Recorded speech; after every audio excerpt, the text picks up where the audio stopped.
Έφτασε η στιγμή να το δοκιμάσουμε. Αυτό που μου έκανε εντύπωση είναι ότι μέσα έχει μέχρι και γάντι. Όπως είδες, μέσα έχει δύο από αυτά εδώ. Right, left. Θέλω προστατευτικό. Να δοκιμάσουμε πρώτα το πιστολάκι. Εδώ γυρνά στο δακτύλιο. Το βάλουμε low. Αυτό είναι το low. Οκ. Καλέ, αυτό είναι πολύ καλό. Εδώ, σε αυτό είναι το κωδικό μου, σε περίπτωση που θες να το πάρεις και εσύ. Πάμε να δοκιμάσουμε τη βούρτσα. Νομίζω δεν το χρησιμοποιώ καλά. Βέβαια, ισιώνει πάρα πολύ ωραία. Θέλω να ψάξω να δω πώς θα κάνω μπούκλα με αυτό. Μπορεί να μην γίνεται τώρα γιατί τα μαλλιά μου είναι πάρα πολύ απαλά. Για να σταθεί η μπούκλα θέλει να είναι λίγο πιο σκληρό το μαλλί σου. Πάμε να δοκιμάσουμε το άλλο. Πόσο ανάλαφρη μπούκλα έκανε. Και τελευταίο εξάρτημα, η βούρτσα, για να ισιώσουμε αυτήν εδώ την μπουκλίτσα.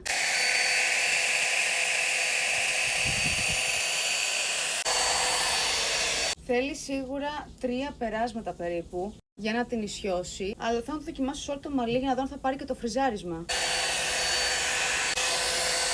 Ό,τι έχω χρησιμοποιήσει μέχρι τώρα από εξάρτημα, το έχω χρησιμοποιήσει στο medium και στο low. Δεν το έχω βάλει στο high. Οπότε φαντάζομαι ότι στο high θα ισιώνει ακόμα πιο γρήγορα, εννοείται και ακόμα πιο δυνατά.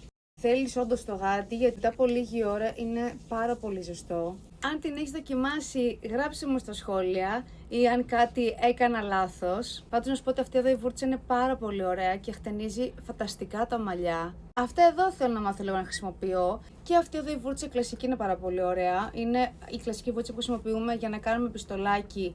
Αλλά εδώ το έχεις σε ένα. Δεν χρειάζεται να κατας δηλαδή και πιστολάκι και βούρτσα. Πάντως είναι πάρα πολύ δυνατό μηχάνημα. Δηλαδή, όντως στο συστήνω αν θέλεις κάτι σε τόσο καλή τιμή και να έχεις τόσα εξαρτήματα. Δηλαδή να έχεις και πιστολάκι και για μπούκλες. Αν σου άρεσε αυτό το βίντεο, κάνε ένα like και φυσικά ένα follow. Τα λέμε σε ένα επόμενο βίντεο που πιστεύω θα έχω μάθει να το χειρίζομαι καλύτερα. Μπίζου!